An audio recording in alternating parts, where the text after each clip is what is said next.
ॿियों सवाल ॾिनल आहे असां जेकॾहिं हिकु भाङे ॿ ॿ भाङे टे ऐं हिकु भाङे चारि के बि टे अणपूरा आहिनि त हिकु भाङे ॿ ज़रबिया हिकु भाङे टे माइनस हिकु भाङे चारि बराबरि आहे हिकु भाङे ॿ ज़रबिया हिकु भाङे टे माइनस हिकु भाङे ॿ ज़रबिया हिकु भाङे चारि।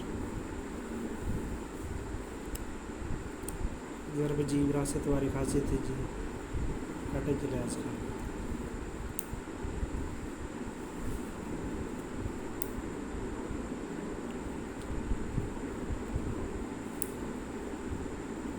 हीअ आहे ज़रब जी विरासत वारी ख़ासियत कट जे लिहाज़ खां। सही आहे। हिकु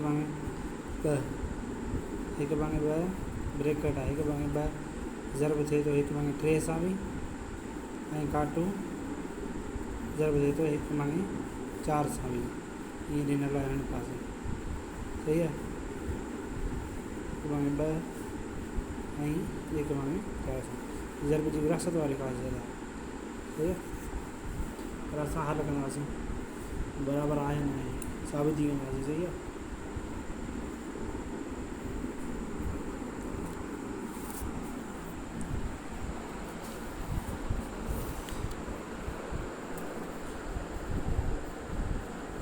हिकु भाङे ॿ ज़रबिया टे भाङे चारि असां मश्क हाणे शुरू कयो आहे। पहिरियों नंबर सवाल आहे। सही आहे। मश्क जो पहिरियों नंबर सवाल 1.2 मश्क आहे। 2 मश्क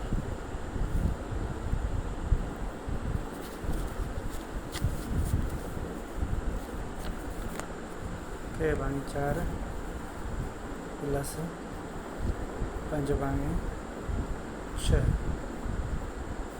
बराबरि आहे हिकु भाङे ॿ ज़रबिया टे भाङे चारि वाधू हिकु भाङे ॿ ज़रबिया 5 भाङे 6 ज़रब जी विरासत वारी ख़ासियत आहे। हीअ पंहिंजो सुवाल आहे। पहिरियों असां हिन में ब्रेकेट हल कंदासीं।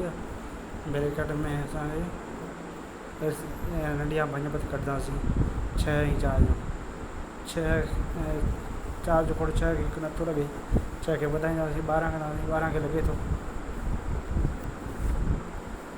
घणा दफ़ा लॻे थो 4 टे दफ़ा लॻे थो 3 अंश सां ज़रब कंदासीं 9 9 6 इन खे घणनि दफ़ा लॻे थो वाधू जी निशानी ऐं 10 दफ़ा लॻे थो नंढिया भञपत अंश खे 2 सां ज़रब ॾींदासीं 5 10 बराबरि आहे। हाणे को बि अदद हुजे जो हेठि ऐं को अहिड़ो घोड़ो हुजे जो हेठि नथो लॻे मथे नथो लॻे इन में बि कोन थो लॻे इन में बि कोन थो लॻे। असां छा कंदासीं मथे वारे खे मथे वारे सां ज़रब कंदासीं हेठि वारे खे हेठि वारे सां ज़रब कंदासीं 1 टे 3 ॿी चौंक 8 वाधू 1 पंजा 5 ॿी 6 12। सही आहे। हाणे असां हल कंदासीं हिकु भाङे ॿ ज़रबिया 9 10 19 भाङे 12 बराबरि आहे पंहिंजो